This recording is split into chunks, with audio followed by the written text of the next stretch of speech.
Magandang araw mga banateros at eto na nga bigla po tayo napagawa ng video. Bakit to?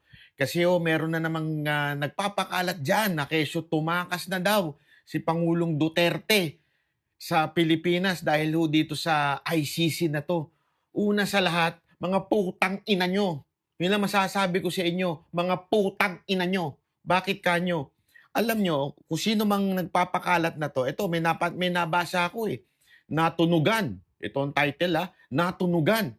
Rodi Duterte flies to Hong Kong amid ICC arrest warrant rumors. But Panelo says he's meeting OFW. Isa pa, mga putang ina nyo. Hindi totoo yan. Alam nyo kung bakit? Isang linggo na naming ina-announce sa SMNI, sa programa naming Banateros, na pupunta si Tatay Digong sa Hong Kong.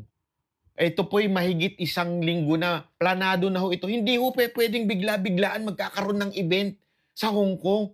Hindi parang Pilipinas yan na pwede mo bigla-biglain.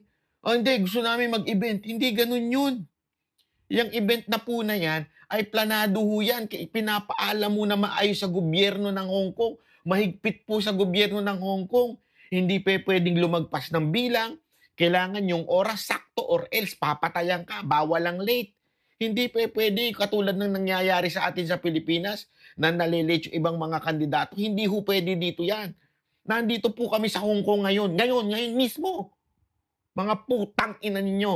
Alam nyo, ang ganda ng ng dating ko dito sa Hong Kong kasi medyo malamig-lamig pa ang panahon dito sa Hong Kong. Pagdating nung nagbasa ako nung galing ako sa airport, papunta na ako sa hotel. Abay, nabasa ko, Rodi Duterte flies to Hong Kong amid ICC arrest. Abay, mga putang ina nyo talaga. Nakakainit kayo ng ulo. Ako, hindi ako iniiwasan ko na magmura. Iniiwasan ko na magmura, pero nung nabasa ko to, nagalit ako. Nagalit talaga ako. Sabi ko, tangina ninyo, dumi ng isip nyo. Ang hirap-hirap mag-preparation dito. Lahat inaayos mo. Inayos ng mga taga-KOJC to, PDP laban. Inayos ng Duterte team mo. Lahat ito inayos nila. Matagal na pagpaplano ito. Bakit kanyo? Remember, nung 2016, tandang-tanda ko bakit to. Kami personal ang nagpunta at nangampanya. We represent PRR din nung time na yun. Ang Mocha Girls, alam nyo yan. Lumabas pa nga yung video. Ako po yung nag-video nun tingnan nyo, si Mocha nagsasalita. Dito, yung para kay Duterte, punong-puno ng tao. Tapos, sinabi niya, tumingin ka sa kanan. Ako yung nag-video nun. Walang tao. Si Lenny Robredo nun. At saka yung si Mar Rojas. Nandun pa sila, sila Corina. Lahat ng taga-ABS-CBN nandun. Ayun ay makasaysayang nangyari sa Hong Kong. At alam nyo, isa yan sa nagdikta ng, alam mo yun, ng pangkalahatang trend para sa mga OFW. Kasi alam naman po natin, Hong Kong ang isa sa pinakamadami. Aside from Middle East as a whole. Kasi Middle East, marami yan di ba? Iba't ibang bansa po yan. Marami yan. Kaya marami sila. Pero dito kasi, isa to Hong Kong Yung isang bansa na to, Hong Kong. Grabe ang OFW dito. Nung nagpunta po kami dito, kitang-kita po namin ng tindi ng followers ni Pangulong Duterte dito. And we reported it at that time. As a matter of fact, nung nanalo si Presidente Duterte nun, isa kami sa inatasang bumalik at magpasalamat. Ang Mocha Girls, si Mocha Uson, para bumalik at magpasalamat, sumasuporta sa mga OFW kay Pangulong Duterte. At kasama po nun si Inday, VP Sara Duterte. Kasama po siya nun. Pero this is the first time na pupunta si Pangulong Duterte dito na may rally. Okay? First time. Nakapunta si Pangulong Duterte dito, alam ko, hindi rally yun. Pero nagpunta siya dito, ngayon lang yung rally. Kaya handang-handa. Kasi, alam nyo, yung venue bukas, ako nga sinabi ko dun sa organizer, maliit yung venue na yan. Kasi yung kami nun, labas ito sa labas. Pero punong-puno. Ito ngayon, nasa stadium lang. Sabi ko, siguradong mapupuno yan. Paghandaan nyo yan. Dahil iba ang mga OFW ng Hong Kong. Talagang kakaiba ho ang mga OFW sa Hong Kong, talagang matitikas ho ang mga kababayan natin dito at paninindigan nila. Kaya nga ako, mga kababayan, ngayon in-upload ko ho ito umaga ng Sunday. I-upload ko po ito Sunday ng umaga. So napapanood nyo to Sunday ng umaga. Panoorin nyo po ito dahil alam nyo, nakakainit ng ulo. Napakatarantado ninyo. Alam niyo yung ICC na yan? Putang ina, ilang beses nang sinabi ni Trillanes na ayan na yung ICC. O hanggang dito ka na lang. Hanggang dito ka na lang na buwan na to. Hanggang dito ka na lang. Aarestuhin na. Aarestuhin na. Putang ina, saan na-aresto? Ba't tayo susunod dun? Hindi naman, ano ba tayo? ICC country? Tayo ho ba'y membro ng ICC para arestuhin si Duterte? Abay, gago pala kayo. Ano pinalalabas ninyong tiwakas si Pangulong Duterte dito sa ICC? Abay, mga hindot kayo, mga animal kayo. Ako, ayoko talaga magmura pero sabi dito, basahin ko ha. Former President Duterte flew to Hong Kong on Friday, March 7, amid growing speculation about possible issuance of ICC arrest warrant against him. Alam mo yung bulong-bulungan na yan? Putang ina, parang bulong-bulungan yan ng mga kapitbahay nyo eh. Na lahat walang katotohanan. Puro mga chismisan lang yan. Ang tagal na niyang bulong-bulungan na yan. Di ba si Trillanes noon? Buwan nagsasabi, malapit na, arestuin na siya dyan. Ito, pagkatapos ng buwan na ito, arestuin na siya. Kaya ganyan siya, arestuin na siya, arestuin. Ano, may nangyayari ba? May nangyayari ba? Wala naman Tapos arestuin siya dyan, arestuin. Gunggong pala kayo eh. Di ba? Ito sabi pa dito. Politico learned that Duterte boarded Cathay Pacific flight ganto, which departed Ninoy Aquino at 8:41 a.m.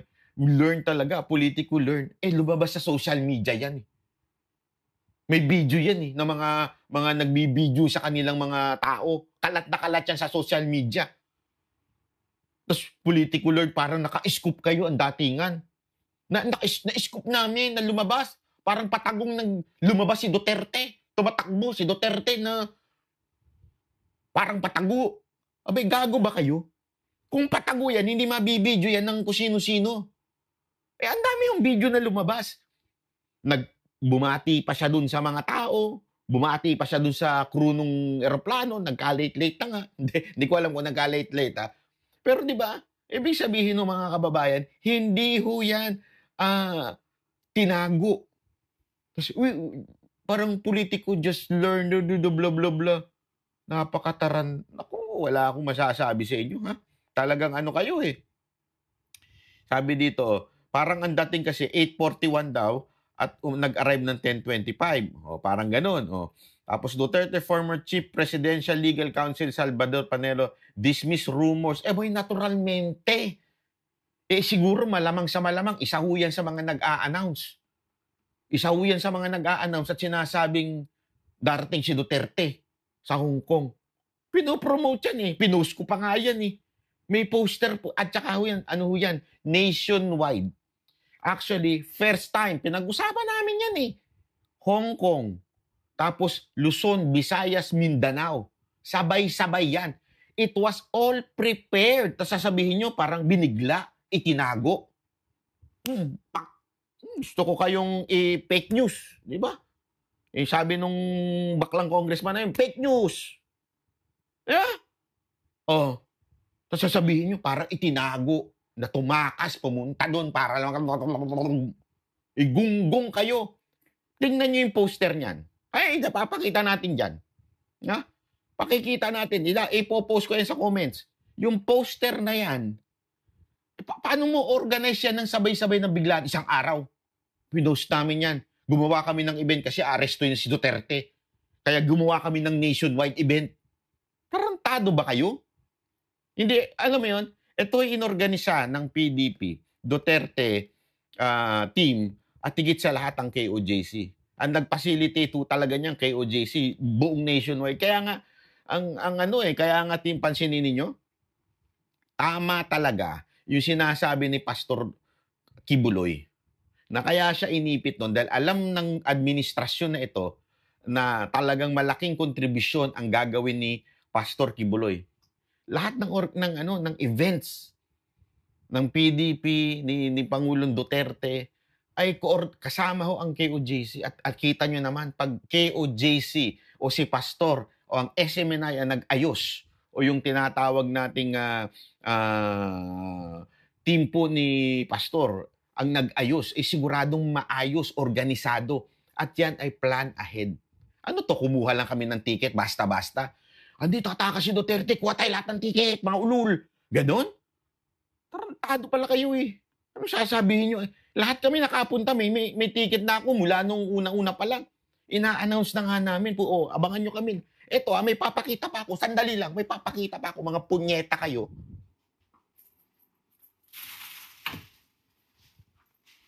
Ito pala yung kwarto ko sa Hong Kong. Ipapakita pa ako sa inyo, ha? Ito, ano to? Wala hong preparasyon tong live video ko na to. Ito, kita nyo to? Ano yan? Duterte pa rin, Nagpagawa pa kami ng maraming cup. Ng Banateros po nagpagawa niyan. Hindi mo naman gagawin yan, pwede nang ilalabas namin yan dito ngayon. Hindi naman po pwede mangyaring ilabas mo. Ginawa mo to kahapon lang, bakit? Tataka si Duterte, maggawa tayong rally doon. Paggawa tayo ng sombrerong bigla. O ano pa? Pastor Kibuloy. Ayan may Banatero sa gilid na logo. Tas Pastor Kibuloy na cup. Ano to? Bigla ko lang naisip, tataka si Duterte, kaya nagpagawa ako ng cup para gumawa tayo ng rally, fake na rally. Mga putang ina nyo talaga. Nakakagago kayo. Nanggagago kayo ng mga Pilipino. Nakakainit ng ulo eh. Sorry pagpatawarin nyo na po ako dito sa video kong ito. Hindi ko na uulitin tong pagmumura ng ganito, pero nakakabwisit. Nakakabwisit. Hindi ho ito biro. Nakakabwisit ho kayo. Nakakatarantado kayo ng mga Pilipino. Basta lang magkaroon kayo ng sensationalized news. Ito hindi lang ho, hindi ko sinasabing particular dito yung politico.com Maging yung ibang mga nagbabalita dyan ng mga tanso, o yung mga nag-share na tataka si Duterte, mga fake you kayo. Yun ang totoo, fake you. Fake you kayo, puro fake news. Sabi dito rumors about Duterte's possible arrest by ICC have been swirling. Sabi daw ni Carpio at saka ni Trillanes, wala namang ang issue ngayon, PhilHealth. Mga king-ina nyo, PhilHealth ang issue ngayon. Kung paano tinarantado ng gobyerno at ninakaw ng gobyerno ang pera ng PhilHealth na pinababalik ngayon pero hindi na maibalik. Bakit? Putang ina, nasa bulsa niya ninyo. Tapos sasabihin ninyo, ang issue yung ICC, may bulog-bulungan. Wala na sa eksena ICC. Wala na sa eksena ICC. Tapos sasabihin ninyo, hindi may bulong-bulungan kaya tataka si Duterte. Gunggong, mga tanga kayo, mga bobo kayo. Kaano-ano yung siga doon? Ako nagtatanong lang, kaano-ano yung siga doon? Di ba? Ang linaw-linaw dito Sabi pa nga dito amidst persistent rumors, the speculation has arisen that Duterte may not return to the Philippines after his Hong Kong engagement and could seek refuge in China. Putang inang yan. Gago pala kayo Kung gusto magtago niyan, noon pa. Hindi nyo ba maisip yun? Kung gusto magtago niyan pagkatapos maging presidente niya, magtatago na sa China. Doon pa lang sa investigasyon ng mga lintik na quadcom na yan, kung gusto magtago ni Duterte, nagtago na yan mga gunggong. Hindi magtatago yan sa China. Ano kayo? Ulul? Magiging presidente pa nga namin uli yan Sasabihin nyo magtatago. Easy. Basta, ang huling balita ko, merong sinabi si Pangulong Duterte na, ayoko na lang sabihin kung kanino galing to, sabi niya. Kaya pa 10 taon mabuhay. Kaya pa. Pwede pa. May ganun pahiwatig si Pangulong Duterte. Tapos sasabihin nyo, tatakas. Sabi dito, Malacanang stated that the government will be obliged to turn Duterte over the ICC if request is made through Interpol. Meanwhile, some officials within the palace are reportedly questioning why Duterte has not been placed under an immigration lookout. Tang ina nyo. Ano kayo? Ulul?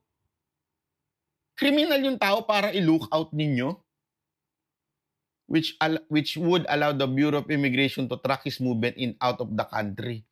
Eh, baka sabihin nila, look out lang naman, hindi naman sinasabing siya ay pipigilan. Kahit na. What grounds? Bakit may look out yung tao? Dahil yung mga chismoso-chismosa na naninira sa pamilya Duterte, i-look out mo na. Abay, mga gunggong pala talaga kayo, mga gago kayo, no? Subukan ninyo. Subukan ninyo. Ito, hinahamon ko kayo. Subukan ninyong gipitin at ikulong si Pangulong Duterte. Sige, subukan ninyo. Sige, tingnan ko.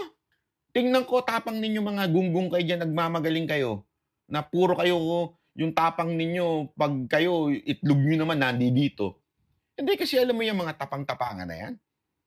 Yung sa mga congressman na tapang-tapangan, di ba, daldal ng daldal. Nung dumating naman si Duterte doon, kulang na lang halikan ng ang paan ni Pangulong Duterte. Napunta dito yung itlog, yung matapang na bishop dyan. Wala! Biglang napunta dito yung itlog. Yung matapang na isa pa dyan. Akala mo kung sino magsalita pagka hindi kaharap si Duterte. Pero nung nandun na si Duterte sa Congress, ano nangyari? Wala yan. Yung puro katapangan ninyo. Tingnan natin. Yun na nga lang sa mga kalye survey. Kalye survey, huwag kayo maniniwala doon sa mga binayarang survey. Kalye survey, 70%, 80% ang Team Duterte. Team Duterte pa lang yun. Ha? Hindi pa si Duterte yun. Team Duterte pa lang, 80% versus Team Marcos, 20%. Hindi pa si Duterte yun. How much more si Duterte ang iano ninyo? Tingnan ko kung gaano yung ano ninyo, kung gaano, ewan ko lang, tingnan ko lang. Hindi, totoo. Subukan ninyo.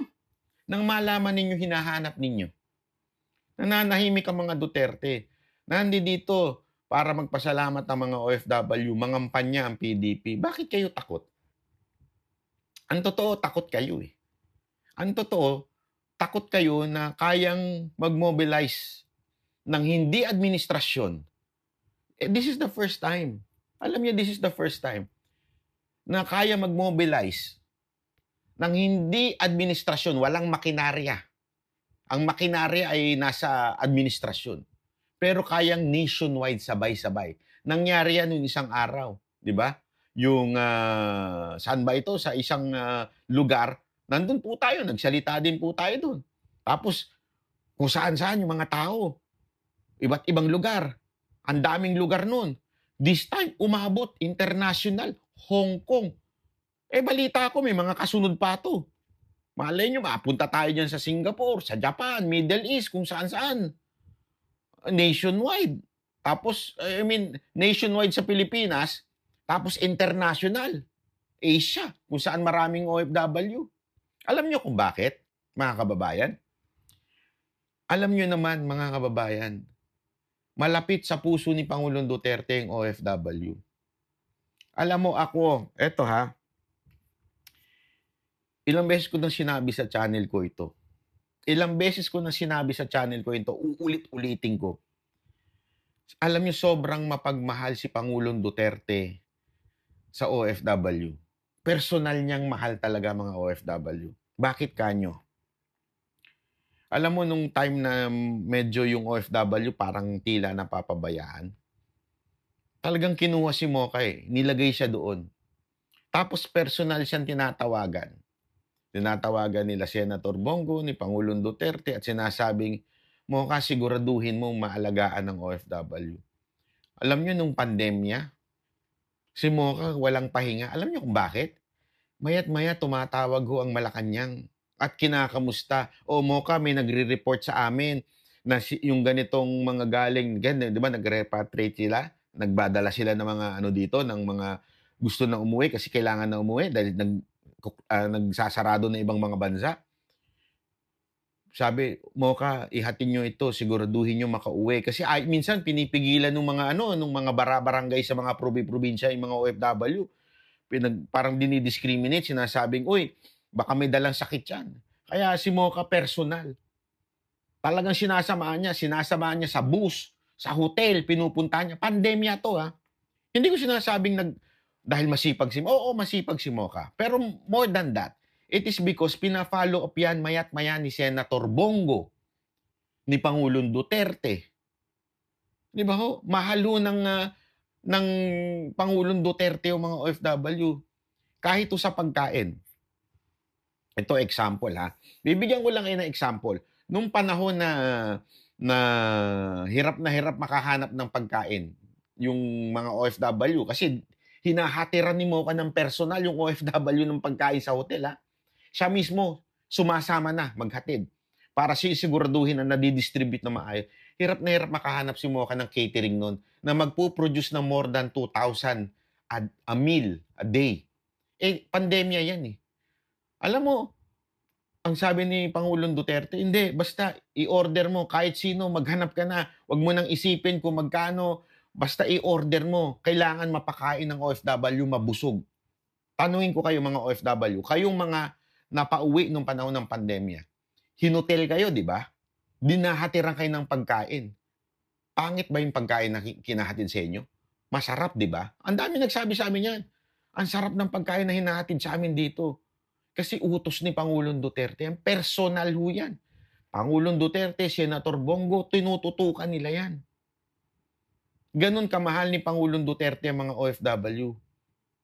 Ni Senator Bongo. Kaya alam nyo mga kababayan, etong gagawin yan to, ito'y pasasalamat din ni Pangulong Duterte sa mga OFW sumuporta sa kanya. Hindi ho ito yung tumatakas. Ito ho'y matinong pasasalamat ni Pangulong Duterte.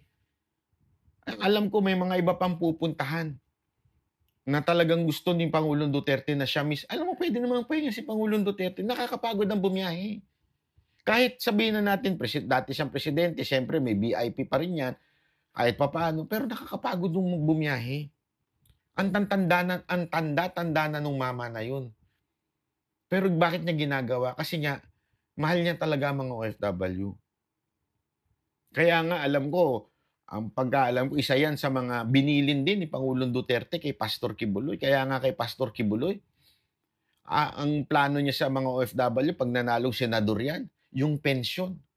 Sisiguraduhin na maayos at mataas ang pensyon nyo. Kasi ang problema kasi ganito, bilang OFW, ako nangyari sa akin yan eh. OFW ka, magtatrabaho ka ng ilang taon sa ibang bansa. Yung kinikita mo, binabato mo lang. Kasi kailangan ng pamilya mo, may binubuhay ka sa Pilipinas eh. Di ba? Binabato mo lang, wala ka naiipon. Yun ang plano ni Pastor Kibuloy. At sigurado ako nakuha niya yung kay Pangulong Duterte din. Plano ni Pastor Kibuloy na siguraduhin hindi lang nila nabubuhay yung dapat nilang binubuhay, pero meron pa silang naiipon. Iba kasi yung yung sinatawag na isang kahig, isang tuka. Ganun pa rin naman ang OFW eh. Nakakatuka lang na marami. Yung mga pamilya, maraming nakakain. Pero yung nakakaipon, pension po yun. Yun ang plano ni Pastor Kibuloy, siguraduhin walang naghihirap na OFW pag uwi. Wala akong biro. Kasi ito, paano ko nasabing kaya niyang gawin yun? Tanuin ko kayo, may mahirap bang taga kay OJC? Wala. Pag ikaw taga kay OJC, mabubuhay ka. Maayos ang buhay mo kakain. Sabi nga, magkaroon na ng lockdown at lahat. Magsara na ang Pilipinas. Ang mga taga kay OJC, self-sustaining, buhay. Meron silang sariling bigas, may sarili silang pagkain, may sarili silang farm. Ganon. Yun ang gustong mangyari ni Pastor Kibuloy sa mga OFW. Hindi yung pagkatas nila, alam mo yun, mangarang-garang na yung, ma-stress na yung OFW pag uwi sa Pilipinas. Okay, asa na yung ipon? Mama, wala ang ipon kasi lahat ng pinapadala ninyo, gastos kay tatay, yung kapatid ko nagkasakit, yung anak nyo nagkasakit, si Lola nagkasakit, walang naiipon. Kaya pension, importante yun. Ganyan no, kamahal ng administrasyon at ng mga senador ni Pangulong Duterte, ang mga OFW. Tapos sasabihin nyo, tumatakas lang. Gago kayo. Masama ugali nyo, mga putang inang demonyo kayo. Literal yung pagiging demonyo nyo. Hindi na tama. Sagad na sa buto. Hindi na kayo dapat talaga Dapat lumulubog na kayo, kinakain na kayo ng lupa. Dahil yung kademonyo nyo, hindi na dapat kumakalat yan. Dapat napipigilan na po yan. Hindi sobrang, parang out of nowhere, tatakas si Duterte. Gago ba kayo? Nangangampanya nga eh. Ang goal nga, maipanalo ang buong PDP slate para maayos ang bansa. Kaya nga, di ba, yung tema ng mga rally, ayusin natin ang Pilipinas. Yun ang tema eh. Kaya nga, pansinin nyo, hands-on si Pangulong Duterte nangangampanya sa buong PDP. Dahil alam natin, alam naman ng punan lahat yan. Iba ang Duterte magic. Iba ho ang Duterte. Pag si Duterte na andun, puyat na lahat ng tao, walang umuuwi. Duterte magic yan. It's a phenomenal. Talagang walang tatalo dyan. Kaya nga niya sinatsaga eh. Para maipanalo niya. Aside from that, kailangan din niya may panalo para hindi tarantaduhin yung impeachment ng anak niya. Tapos sasabihin ninyo, tatakas si Duterte. Gago talaga kayo. Pagbuhul-buling ko kayo, mga gago kayo eh. Di ba? Lalo na yung mga loyalistang mga mukhang perang binayaran lang. Halatang halata kayo eh. O anyway, mamaya magkita-kita ho tayo diyan sa event na yan. Okay? Maraming salamat po. Kami ang boses ng masa, hindi natatakot. Katotohanan lang, di kami nalulunod. Walang bahid ng sismis, lahat ay totoo. Kahit sino ka pa, pag mali ka babanatan ka. Walang pinipili kulay, wala kaming kinikilingan. Basta para sa bayan, kami lalaban. Pag tama palakpakan, pag mali banatan. Di matitinag, di matatakot, para sa bayan tuloy ang sigaw. Sa harap ng kamera, walang halong takot. Mga baluktot, lahat kayo'y tutumba. Ang hustisya at totoo, yun lang ang mahalaga. Kahit sinong harang, di kami matitinag. Walang pinipiling kulay, wala kaming kinikilingan. Basta para sa bayan, kami lalaban. Pag tama palakpakan, pag mali banatan. Di matitinag, di matatakot, para sa bayan tuloy ang sigaw. Kung nasa tama ka, ikaw ay aming kasama. Pero pag mali ka, handa ka na bang mabasag? Banateros kami, walang inuunan. Dahil bayan muna, bago ang sarili.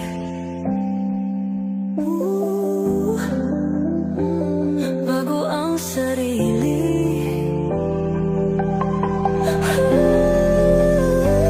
Pag tama palakpakan, pag mali banatan. Banateros ang sigaw, katotohanan ang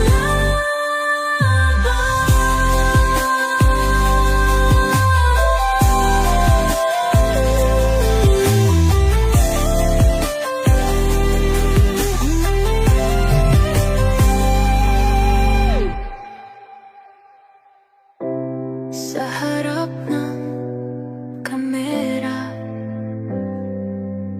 walang